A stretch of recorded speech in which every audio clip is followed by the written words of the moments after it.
আপনি যান না, আপনি ওখানে যান, কথা বলেন। আপনার কি সমস্যা? আপনি ওখানে বলেন না, আছে কমিটি আছে, আপনি যান, আপনি যান না, যান, যাই কথা বলেন। আপনার কি সমস্যা আপনি যাই বলেন। কমিটি কে আছে ওনার সাথে একটু কথা বলেন। ওনার কি সমস্যা? কি মাহফিল নিয়ে কোনো সমস্যা আছে নাকি ওনার?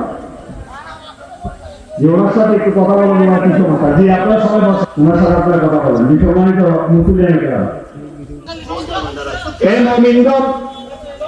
তোমাদের মধ্যে যে ব্যক্তি তার দিন থেকে ফিরে যাবে, তাহলে ও ফিরে আল্লাহ সুবহানাহু ওয়া তাআলা এমন কওমকে আনবেন, এমন এক কওমকে এনে তার রাজত্বে বসাবেন।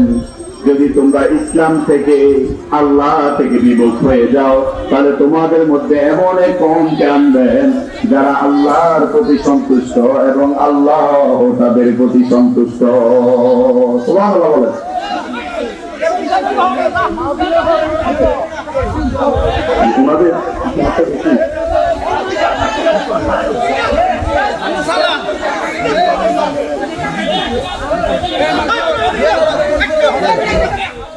ওনাদের কি সমস্যা? এখনো সমস্যা সমাধান হয় নাই? এখনো কি সমস্যা সমাধান হয় নাই?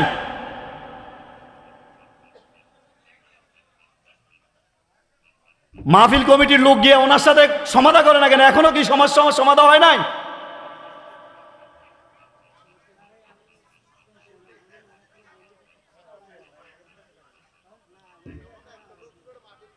পুরো একটা লোকে মাহফিলটা পুরো নষ্ট করে দিচ্ছে। ওনারা বুঝানোর মতো কি এখানে কোনো লোক নাই এ গ্রামে আপনাদের? এটা কি কোনো কথা হলো নাকি মাহফিলে এভাবে উশৃঙ্খল আচরণ করা? আজকে যদি এখানে নাচ গান হতো তাহলে তো কোনো এভাবে উশৃঙ্খল আচরণ করার কারো সাহস থাকতো না। শুধু কোরআনের কথা বলার কারণে সে এভাবে উচ্চ আওয়াজে এত কথা বলার সাহস কই পায়? সে দেখতেছে এখানে কোরআনের কথা হচ্ছে, এখানে বাধা দেওয়া, এভাবে হুঙ্কার দেওয়া, এখানে জোরে জোরে কথা বলার সাহস কই পায়?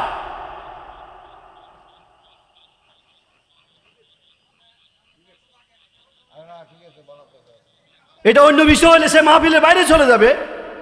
এখানে হবে কেন? এটা তো একটা কোরআনের আয়াত। এখানে আজকে একটা জান্নাতের বাগান সাজানো হয়েছে, এখানে তালবাহানা কেন? আপনারা যদি এভাবে স্বেচ্ছাসেবক যদি নিয়ন্ত্রণ দ্বারা মাহফিল নিয়ন্ত্রণ না করতে পারেন, এই মাহফিল দিবেন কেন?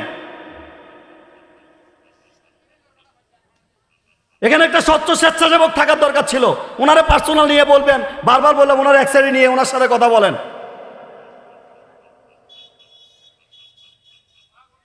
যে সম্মানিত মুসলিয়ানে গেলাম, এইভাবে কোরআনের মাহফিলে যদি হট্টগোল সৃষ্টি করে, কথা বলার কি আর কোনো সুযোগ থাকে? মনোযোগ থাকে কোরআনের দিকে? এবার তো সুযোগ থাকে না। উনি ওনার সমস্যা দেখলে উনি একসাথে ওনারে নিয়ে যান, ওনার এক পার্সোনাল নিয়ে ওনারকে বলেন। এভাবে মাহফিলের প্যান্ডেলে এসে হাউ মাউ করা, এটা কই পেল? এটাই কোনো কথা হলো? আল্লাহ সুবহানাহু ওয়া তাআলা আমাদের উপর অনুগ্রহ করেছেন, এই ইসলামের পক্ষে থাকার কারণে আমার সম্মান বৃদ্ধি হয়েছে। কথা বলেন ঠিক না বেঠিক? আর ইসলাম থেকে যদি আমি দূরে সরে যাই, তাহলে আমার অবস্থা হবে কাফের এবং মুশরিকদের মতো। কথা ঠিক কিনা? অবকাশ দেওয়া হয়েছে, আল্লাহ ছাড় দিয়েছে। আল্লাহ বলে অবকাশ দেওয়া হয়েছে। এই অবকাশ দেওয়ার উদ্দেশ্য হচ্ছে, যাদেরকে আল্লাহ অবকাশ দেয় তারা 2 দিন দুনিয়াতে বেশি বেশি জুলুম করে, আল্লাহর সাথে নাফরমানি করে। কথা ঠিক না বেঠিক? তারা বেশি বেশি পাপ করে। আজকে মানুষ অযোগ্য লোকদেরকে বিভিন্ন আসিনে আসীন করা হয়, আর যোগ্য লোকদেরকে এই দেশে সম্মান করা হয় না। অযোগ্য লোকরা আসার পরে এই দেশে মদ, গাঁজা, ইয়াবার ব্যবসা শুরু করে দেয়। কথা বলেন ঠিক না বেঠিক? যারা কাফের, যারা মুশরিক, যারা ইসলাম বিদ্বেষী, যারা ইসলাম মানে না, ইসলামের বিপক্ষে অবস্থান করে, তাদের সাথে মুসলমানদের কোনো আপোষ নাই। ঠিক না বেঠিক? মুসলমানদের সাথে তাদের কোনো আপোষ থাকবে না। যারা ইসলামের বিপক্ষে অবস্থান করে, যারা ইসলামের বিপক্ষে অবস্থান করে, তাদের ব্যাপারে তুমি আজ তুমি শক্ত হয়ে যাও, কঠিন হয়ে যাও। সুবহানাল্লাহ কোন? তাদের ব্যাপারে কঠিন শক্ত হয়ে যেতে হবে, কারণ এই ফয়সালা দুনিয়ার কোনো মানুষের ফয়সালা না। এই ফয়সালাটা হচ্ছে স্বয়ং আমি আল্লাহর ফয়সালা। সুবহানাল্লাহ কোন? এই ফয়সালাটা কার? আল্লাহ পাকের। আল্লাহ পাক বছর আগে আমাদের জাতির উদ্দেশ্যে আল্লাহ সুবহানাহু ওয়া তাআলা বলছেন, আল্লাহ রাব্বুল আলামিন বলেন, ইয়া আইয়ুহাল্লাযীনা আমানু মান ইয়ারতাদ্দা মিনকুম আন দীনিহি ফাসাওফা ইয়াতিয়াল্লাহু বিকওমি। আল্লাহ রাব্বুল আলামিন বলেন, হে মুমিনগণ, তোমাদের মধ্যে যে ব্যক্তি তার দিন থেকে ফিরে যাবে, তাহলে অচিরেই আল্লাহ সুবহানাহু ওয়া তাআলা এমন কওমকে আনবেন, এমন এক কওমকে এনে তার রাজত্বে বসাবেন। যদি তোমরা ইসলাম থেকে আল্লাহ থেকে বিমুখ হয়ে যাও, তাহলে তোমাদের মধ্যে এমন এক কওমকে আনবেন যারা আল্লাহর প্রতি সন্তুষ্ট এবং আল্লাহ ও তাদের প্রতি সন্তুষ্ট। সুবহানাল্লাহ বলেন।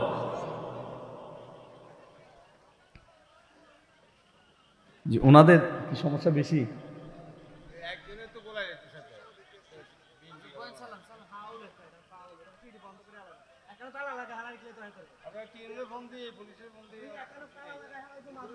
যে আপনারা মাহফিলে ডিস্টার্ব না করে ওনাকে এক পাশে নিয়ে যান, এক পাশে নিয়ে যান। আপনারা সবাই মাহফিলে প্যান্ডেলে চলে আসুন।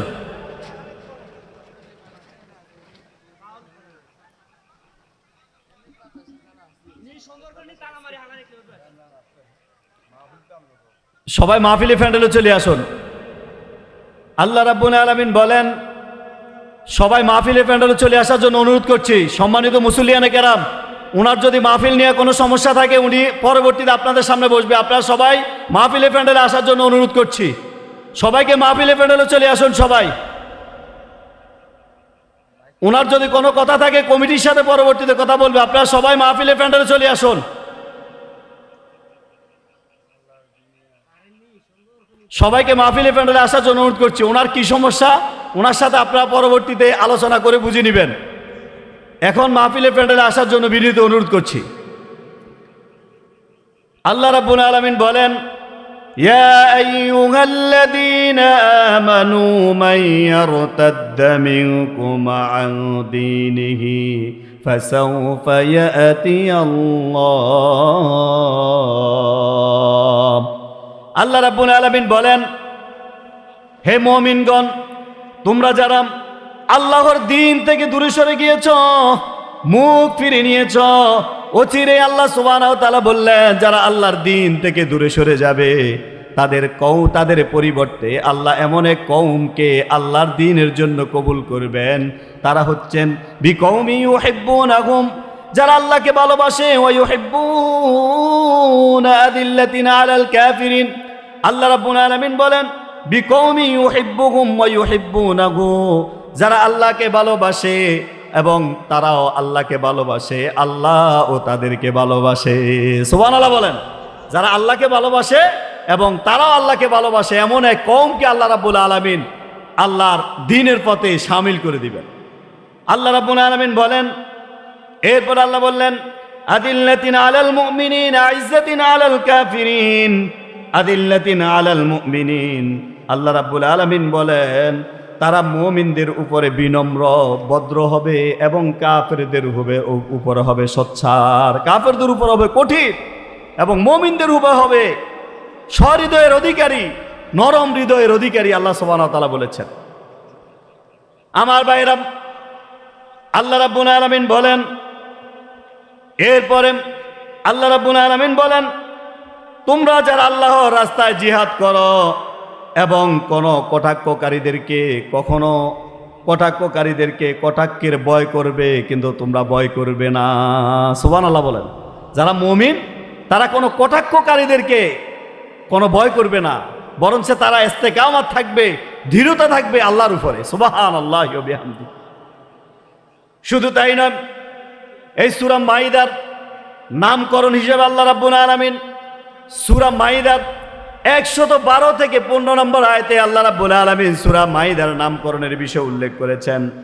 এই নামকরণের বিষয় 1 নম্বর আল্লাহ রাব্বুল আলামিন বলেন, মুসলিমদের ধর্মীয়, রাজনৈতিক এবং অর্থনৈতিক ও সামাজিক বিষয় আলোচনা করা হয়েছে।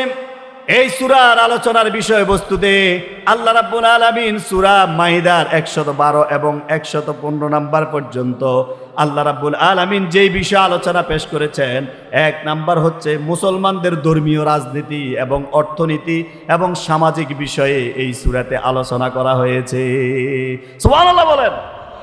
আল্লাহ রাব্বুল আলামিন মুসলমানদের ধর্মীয় এবং রাজনীতি, সমাজনীতি, অর্থনীতির বিষয়ে এই সূরাতে আলোচনা পেশ করেছেন। দ্বিতীয় কোটেশনে আল্লাহ রাব্বুল আলামিন বলেন শাসকদের দায়িত্ব কেমন হবে এবং বিচারপতিদের কেমন দায়িত্ব হবে। সূরা মাইদার মধ্যে আল্লাহ রাব্বুল আলামিন শাসক ব্যবস্থা এবং বিচার ব্যবস্থার কথা আল্লাহ রাব্বুল আলামিন সূরা মাইদাতে উল্লেখ করে দিয়েছেন। সুবহানাল্লাহ বলেন।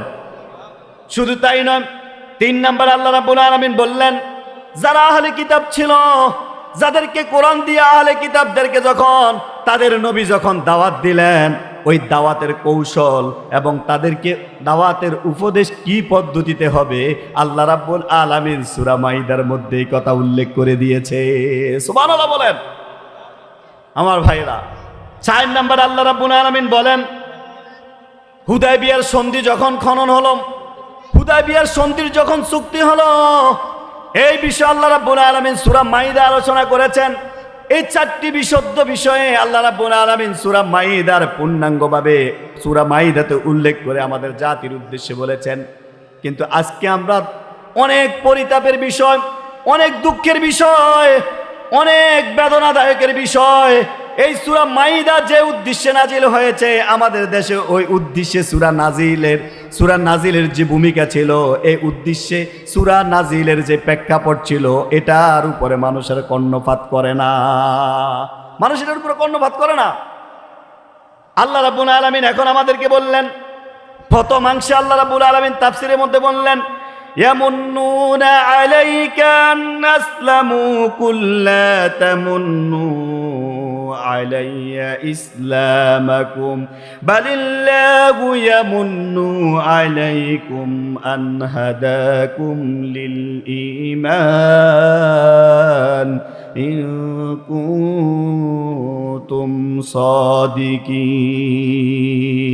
সবাই জোরে সোরে আওয়াজ দিয়ে বলেন আল্লাহু আকবার। আমার ভাইরা, আল্লাহ রাব্বুল আলামিন বলেন তারা কি মনে করেছিল ইসলাম গ্রহণ করে তোমাকে ধন্য করেছেন? হে নবী, ইসলাম গ্রহণ করার মাধ্যমে তোমাকে ধন্য করে নাই, বরঞ্চ যাদেরকে আমি ইসলামের মধ্যে শামিল করেছি তারা ইসলামের পক্ষে আসার কারণে তাদেরকে আমি ধন্য করে দিয়েছি। সুবহানাল্লাহ বলেন।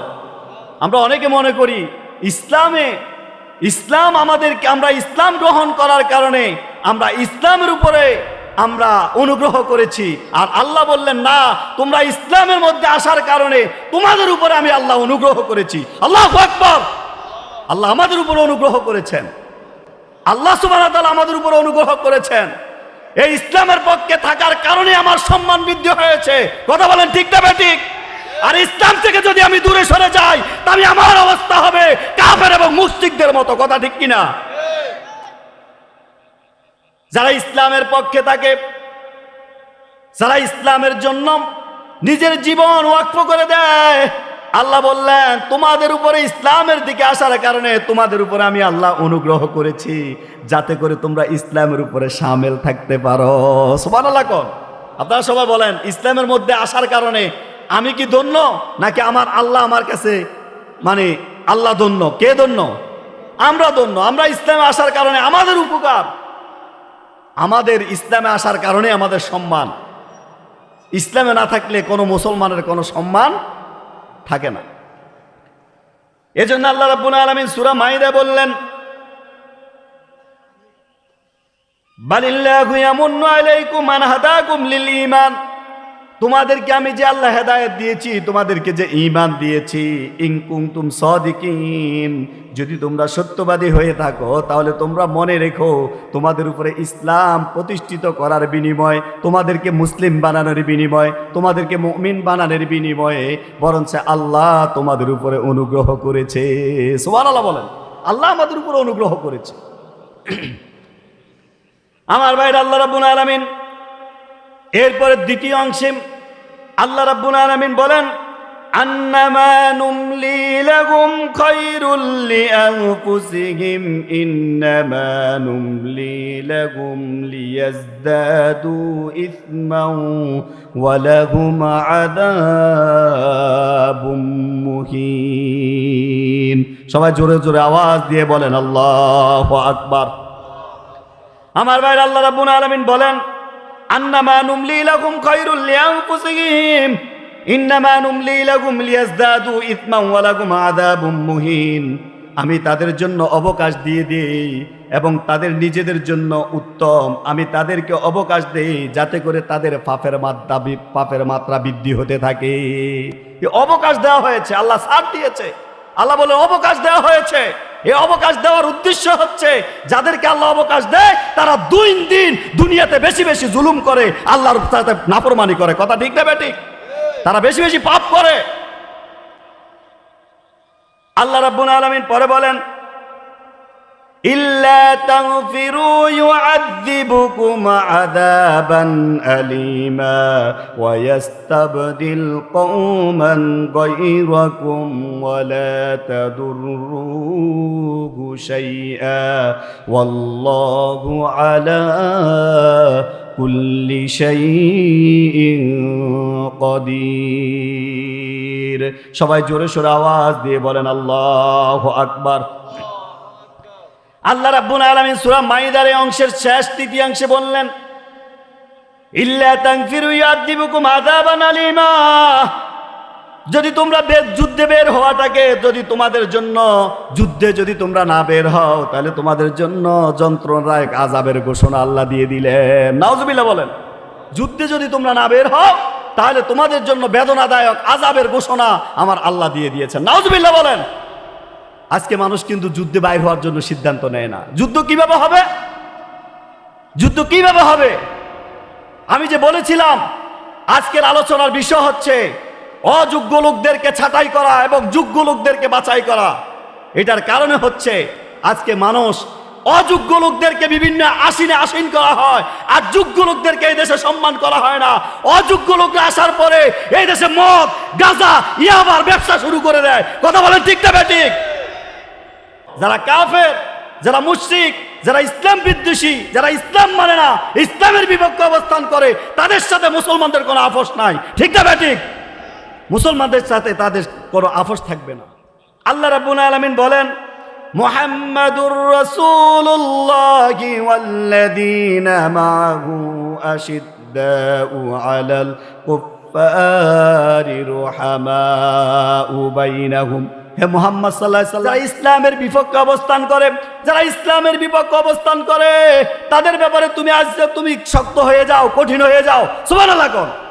তাদের ব্যাপারে কঠিন শক্ত হয়ে যেতে হবে, কারণ এই ফয়সালা দুনিয়ার কোনো মানুষের ফয়সালা না। এই ফয়সালাটা হচ্ছে স্বয়ং আমি আল্লাহর ফয়সালা। সুবহানাল্লাহ কোন? এই ফয়সালাটা কার? আল্লাহ পাকের। আল্লাহ পাকের ফয়সালা। অযোগ্য লোকদেরকে জায়গা দেওয়া যাবে না।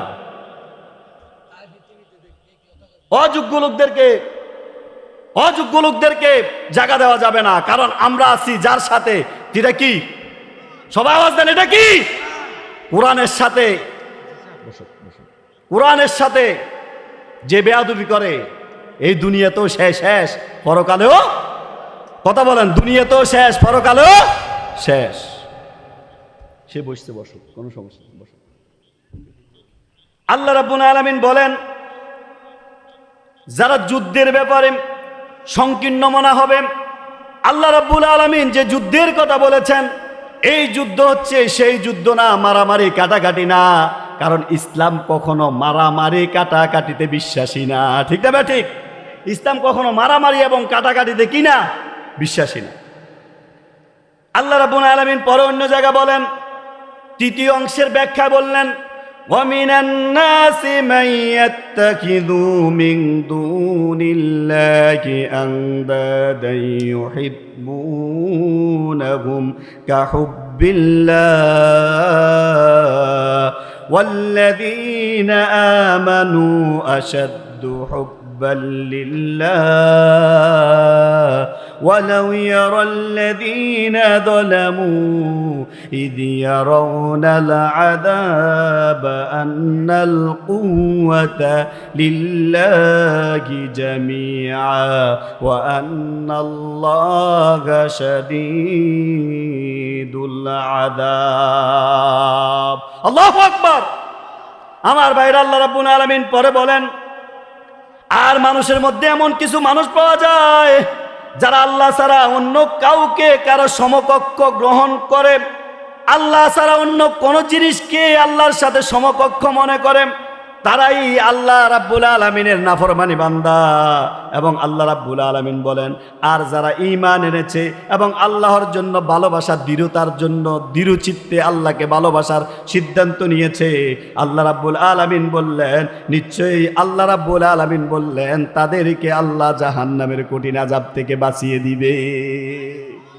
আর যারা আল্লাহর বিরুদ্ধে, আল্লাহর কোরআনের বিরুদ্ধে, আল্লাহর শরীয়তের বিরুদ্ধে অবস্থান নেবে, আল্লাহ বললেন তাদের জন্য জাহান্নামের পীড়াদায়ক শাস্তি রয়েছে। নাউযুবিল্লাহি মিন যালিক। এখন বলেন আল্লাহ রাব্বুল আলামিন বলেন,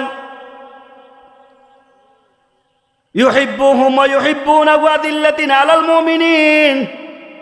আল্লাহ বললেন তারা এমন মানুষ যাদেরকে আমি ভালোবাসি এবং আমি আল্লাহ তাদেরকে ভালোবাসি, তারাও আমার আল্লাহকে ভালোবাসে। ইউহিব্বুনাহু ওয়া ইউহিব্বুনাহু আদিল্লাতিন আলাল মুমিনিন।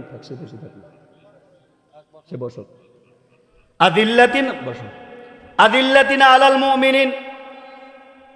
আল্লাহ রাব্বুল আলামিন বলেন তারা মুমিনদের উপরে নরম হৃদয়ের অধিকারী হবে। আইজ্জাতিন আলাল কাফিরিন, এবং কাফেরদের ব্যাপারে হবে কঠিন। সুবহানাল্লাহ বলেন। এজন্য ওনাদের কি সমস্যা? এখনো সমস্যা সমাধান হয় নাই? এখনো কি সমস্যা সমাধান হয় নাই?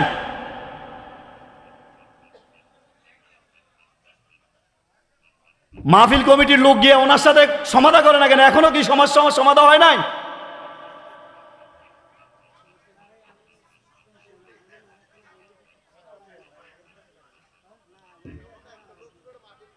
পুরো একটা লোকে মাহফিলটা পুরো নষ্ট করে দিচ্ছে। ওনারা বুঝানোর মতো কি এখানে কোনো লোক নাই এ গ্রামে আপনাদের? এটা কি কোনো কথা হলো নাকি মাহফিলে এভাবে উশৃঙ্খল আচরণ করা? আজকে যদি এখানে নাচ গান হতো তাহলে তো কোনো এভাবে উশৃঙ্খল আচরণ করার কারো সাহস থাকতো না। শুধু কোরআনের কথা বলার কারণে সে এভাবে উচ্চ আওয়াজে এত কথা বলার সাহস কই পায়? সে দেখতেছে এখানে কোরআনের কথা হচ্ছে, এখানে বাধা দেওয়া, এভাবে হুঙ্কার দেওয়া, এখানে জোরে জোরে কথা বলার সাহস কই পায়?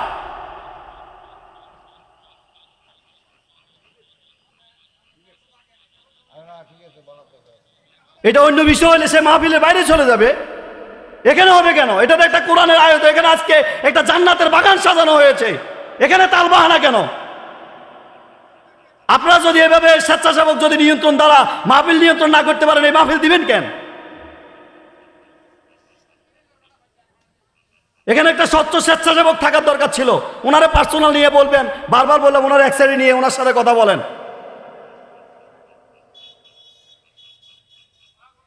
যে সম্মানিত মুসলিয়ানে গেলাম, এইভাবে কোরআনের মাহফিলে যদি হট্টগোল সৃষ্টি করে, কথা বলার কি আর কোনো সুযোগ থাকে? মনোযোগ থাকে কোরআনের দিকে? এবার তো সুযোগ থাকে না।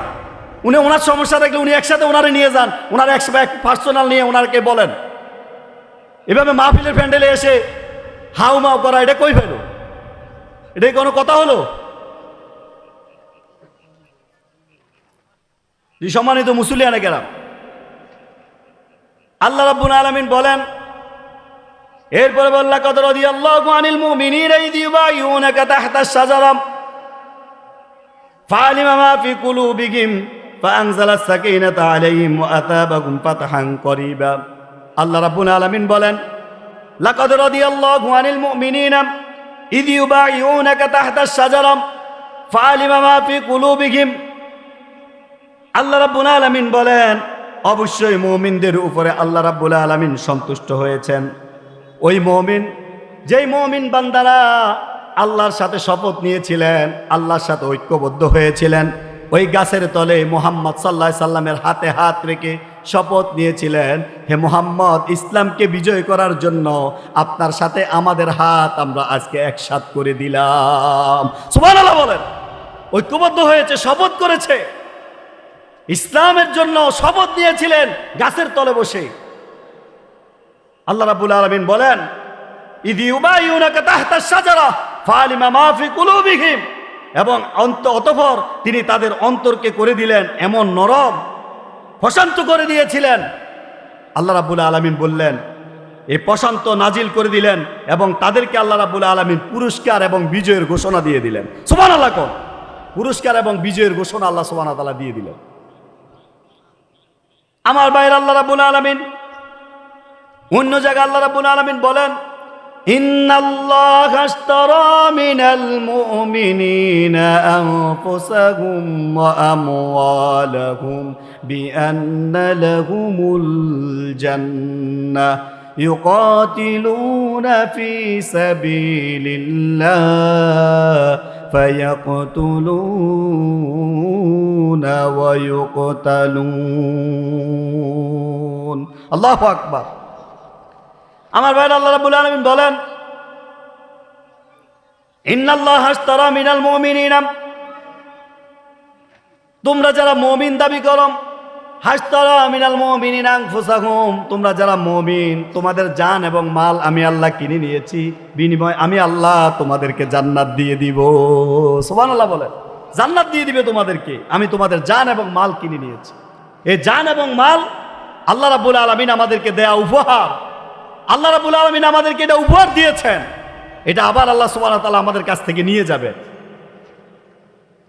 এটা আবার আল্লাহ সুবহানাহু ওয়া তাআলা আমাদের কাছ থেকে নিয়ে যাবেন। এটার কারণ হচ্ছে এই জান, এই মাল, এই জানটা আল্লাহ সুবহানাহু ওয়া তাআলা আমাদেরকে দিয়েছেন। এই জন্য দিয়েছেন যাতে করে আমরা আল্লাহ সুবহানাহু ওয়া তাআলার রাহে জীবনটাকে বিলিয়ে দিতে পারি।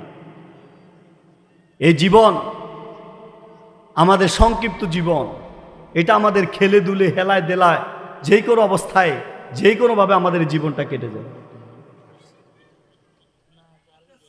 যে কোনোভাবে কেটে যাবে। এজন্য আমাদের উদ্দেশ্য হচ্ছে আমাদের এই জীবন, আমাদের এই জান মাল আমরা আল্লাহ রাস্তায় বিলিয়ে দেওয়া। আমার ভাইয়েরা, আমি শেষ করছি, 2-3 মিনিটের মধ্যে শেষ করে দিচ্ছি। আমাদেরকে কেমন লোক তৈরি করতে হবে? আজকের আলোচনার মূল বিষয় হচ্ছে অযোগ্য লোক যারা আছে, যারা ইসলাম মানে না। আপনারা জানেন গতকালকেও সারা বাংলাদেশ উত্তপ্ত ছিল, রাসূল সাল্লাল্লাহু আলাইহি সাল্লামকে কটূক্তি করেছিল। কি কথা বলেন? রাসূল সাল্লাল্লাহু আলাইহি সাল্লামকে কেউ গালি দিলে আমাদের কি আর হৃদয় ঠান্ডা থাকে? কথা বলেন না কেন হৃদয় ঠান্ডা থাকে? কারণ রাসূলকে ভালোবাসা ছাড়া কোনো মানুষ জান্নাতে যেতে পারবে না, কোনো মানুষ জান্নাতে যেতে পারবে না। অথচ আমরা দেখি মাঝে মধ্যে রাসূল সাল্লাল্লাহু আলাইহি সাল্লামকে নিয়ে কটূক্তি করা হয়, গালিগালাজ করা হয়। এই দেশের যদি কোনো নেতাদেরকে গালিগালাজ করা হয় তাহলে তাদেরকে আইনের আওতা নিয়ে আসা হয়, অথচ মুহাম্মদ সাল্লাল্লাহু আলাইহি সাল্লামকে গালিগালাজ করার পরে তাদেরকে আজ পর্যন্ত আইনের আওতা আনা হয় না। বরঞ্চ তাদের সাথে যারা গালিগালাজ করে তাদের সাথে কিছু মুসলমান একসাথে হইয়া তারা লিয়াজু মেনটেন করে। কি কথা বলেন, ঠিক না ঠিক? লিয়াজু মেনটেন করে। আল্লাহ রাব্বুল আলামিন কোন জাতের মুমিনরা ইসলামের জন্য ভূমিকা রাখবে, এই ব্যাপারে আমি 2টা হাদিস বলতেছি। হযরত ওমর ফারুক রাদিয়াল্লাহু তাআলা আনহু, তিনি ছিলেন বিচারক। এই সূরা মাইদার মধ্যে আল্লাহ রাব্বুল আলামিন সূরা মাইদার মধ্যে আমাদেরকে উল্লেখ করে বললেন যে দায়িত্বশীল যারা শাসন ব্যবস্থা পরিচালনা করবে তাদের কি কি কোয়ালিটি হবে, তারা কেমন লোক হবেন। বিচারপতি, কেমন বিচারপতি ছিলেন হযরত ওমর রাদিয়াল্লাহু তাআলা জাতীয় বিচারপতি ছিলেন। তিনি ওই সময়কার শ্রেষ্ঠ বিচারপতি, প্রধান বিচারপতি ছিলেন। হযরত ওমর রাদিয়াল্লাহু তাআলা কয়েক বছর বিচার পরিচালনা করার পরে তার কাছে হযরতে আবু বকরের খেলাফত আমলে একজন লোক হযরত ওমরের কাছে বিচারের জন্য যায় নাই। সুবহানাল্লাহ। হযরত ওমর রাদিয়াল্লাহু তাআলা এসে আবু বকরকে বললেন, হ্যাঁ আবু বকর, আপনি আমাকে যে প্রধান বিচারপতি বানাইলেন, আজ পর্যন্ত এত বছর হয়ে গেল একটা লোক আমার কাছে বিচারের জন্য আসে নাই, এজন্য আমি আপনার কাছে এসেছি। আজকে আমি বিচার ফয়সালা থেকে, বিচারের প্রধান বিচারপতি থেকে অব্যাহতি নিতে এসেছি। সুবহানাল্লাহ কইলেন না? বিচারপতি থেকে অব্যাহতি নিতে এসেছি। বলছে কেন? আমি তো মনে করছি তুমি কোনো ক্রোধ এবং রাগের কারণে আজকে প্রধান বিচারপতি থেকে অব্যাহতি করছো। না, আমি প্রধান বিচারপতি থেকে অব্যাহতি নিচ্ছি না, বরঞ্চ আমার কাছে একটা লোক এ পর্যন্ত বিচারের জন্য যায় নাই। হযরত আবু বকর বললেন, ওমর, যদি ইসলাম এত সুন্দর হয়, মনে রেখো ইসলাম দিয়ে যদি দেশ পরিচালিত হয়, কখনো এই দেশের মানুষ অনবিচার পাবে না, কখনো এ দেশের মানুষ জুলুম বিচার পাবে না, কখনো এ দেশের মানুষ বিচারের জন্য নেতাদের কাছে ঘুরে লাগবে না। সুবহানাল্লাহ কইলেন না? কেমন ছিলেন সেই ওমর রাদিয়াল্লাহু তাআলা? তার রাষ্ট্র পরিচালনার আমলে হযরত ওমর ফারুক রাদিয়াল্লাহু তাআলার কাছে কিছু লোক আসলেন। আসার পরে অনেকক্ষণ যাবত কথা বললেন। হঠাৎ করে রাষ্ট্রীয় কথা থেকে বের হইয়া তার পারিবারিক কথা শুরু হয়ে গিয়েছে। যখন পারিবারিক কথা শুরু হয়ে গিয়েছে, তখন হযরত ওমর রাদিয়াল্লাহু তাআলা কি করলেন, তার সামনে একটা বাতি ছিল, বাতিটা নিভিয়ে দিলেন। সুবহানাল্লাহ কইলেন না? বাতিটা কি করলেন? নিভিয়ে দিলেন। হযরত ওমর রাদিয়াল্লাহু তাআলাকে বললেন, তুমি কেন কথার ফাঁক দিয়া মধ্যখানে বাতিটা নিভিয়ে দিলা? হযরত ওমর রাদিয়াল্লাহু তাআলা বললেন, তোমরা যখন আমার কাছে আসলা, যখন রাষ্ট্রীয় কোনো কথা হচ্ছে, তখন আমার সামনে যে বাতিটা ছিল এটা রাষ্ট্রীয় টাকা দিয়া বাতি জ্বলছিল। যখন তোমরা তোমাদের পার্সোনাল কথা বলছো, এই বাতিটা যে আমার সামনে, এই বাতিটা যে আমার সামনে, এটা রাষ্ট্রীয় তেল দ্বারা পরিচালিত, রাষ্ট্রীয় সম্পদ দ্বারা এই বাতিটা পরিচালিত। তোমার আর আমার পার্সোনাল কথার মধ্যে রাষ্ট্রীয় তেল জ্বালিত হবে। এজন্য কিয়ামতের ময়দানে আমি হযরতে ওমর আল্লাহর কাছে আসামি হয়ে যাব। আল্লাহু আকবার! আমি হযরতে ওমর আসামি হয়ে যাব। তারা কেমন নেতা ছিলেন, কেমন লিডার ছিলেন, কেমন ডিসিপ্লিন ছিলেন, কেমন ছিলেন তারা। আজকে তাফসীর মাহফিল সার্থক। আমি আপনাদেরকে একটা কথা বলেই আলোচনা শেষ করছি। সম্মানিত ভাইরা, কিছুদিন আগে এই দেশে রোজা পালন হয়েছে, 1 মাস ব্যাপী কোরআনের আয়াত দিয়ে রমজান পালিত হয়েছে। কি কথা ঠিক না ব্যাঠিক? কথা বলেন ঠিক না ব্যাঠিক? কোরআনের আয়াত দিয়ে রোজা পালিত হয়েছে, সাদাকা যাকাত পরিচালিত হয়েছে, মসজিদ ভিত্তিক পরিচালিত হয়েছে। আমাদের দেশের কিছু মানুষ মনে করে শুধুমাত্র মসজিদ ভিত্তিক ইসলাম থাকবে, মসজিদ ভিত্তিক ইসলাম থাকলে ইসলামের এক অংশ পালন হবে। আমর যে সৎ কাজের আদেশ, নাহি আনিল মুনকারের কাজ হবে না, অসৎ কাজে বাধা দেওয়ার কাজটা হবে না। আর অসৎ কাজে বাধা দেওয়ার জন্য ইসলামকে সার্বজনীন রাখতে হবে, সব জায়গায় ইসলামকে প্রতিষ্ঠিত করতে হবে। ঠিক না ঠিক? এজন্য ইসলাম মসজিদে সীমাবদ্ধ করা যাবে না। আমরা মনে করি মাঝে মধ্যে সুবহানাল্লাহ আলহামদুলিল্লাহ বললে আমি জান্নাতে চলে যাব। না না না, আপনার মতো হাজার হাজার, কোটি কোটি, মিলিয়ন মিলিয়ন ফেরেশতা আল্লাহ রাব্বুল আলামিন আল্লাহর আরশের চারদিকে ফিট করে রাখছে, যারা সব সময় সুবহানাল্লাহ আলহামদুলিল্লাহ পড়ছে। আর আপনাকে আল্লাহ সুবহানাহু ওয়া তাআলা ক্বালা রাব্বুকা লিল মালাইকাতি ইন্নী জাইলুন ফিল আরদি খলিফা, আপনাকে প্রতিনিধির দায়িত্ব পালন করার জন্য এই জমিনে পাঠানো হয়েছে। এই জমিন আল্লাহর, আইন চলবে কার? সবাই বলেন, জমিন কার? আইন চলবে কার? আল্লাহর আইন কি জমিন? এই জমিন কি আল্লাহর আইন অনুযায়ী চলে? নাস্তিকবাদীদের আইন দিয়ে চলে, ব্রিটিশদের আইন দিয়ে চলে। আজকের এই তাফসীর মাহফিল সার্থক তখনই হবে যখন এই কোরআন দিয়া দেশ পরিচালিত হবে, এই কোরআন দিয়া পার্লামেন্ট পরিচালিত হবে, রাষ্ট্র পরিচালিত হবে, বিচার পরিচালনা পরিচালিত হবে। কোনো এতিমের সম্পদ কোনো নেতারা খাওয়ার কোনো সুযোগ থাকবে না। ঠিক না বেঠিক? আমরা দেখি এক নেতার ঘরে যে সম্পদ আছে, বাংলাদেশ 1 বছর পরিচালিত হতে পারবে এমন সম্পদ। তাদের টাকা জব্দ করা প্রয়োজন। তাদেরকে দুর্নীতিবাজ মামলা দিয়া তাদেরকে আইনের আওতা আনা প্রয়োজন। তখনই কোরআনের মাহফিল সার্থক। আপনি যেন মেন কথা একটা বলে চলে গেলেন, কোনো লাভ নাই। এই মাহফিল শেষ হওয়ার পরে কালকে কি এই গ্রামের সকল মুসল্লিরা মসজিদে গিয়ে জামাতে নামাজ পড়বে?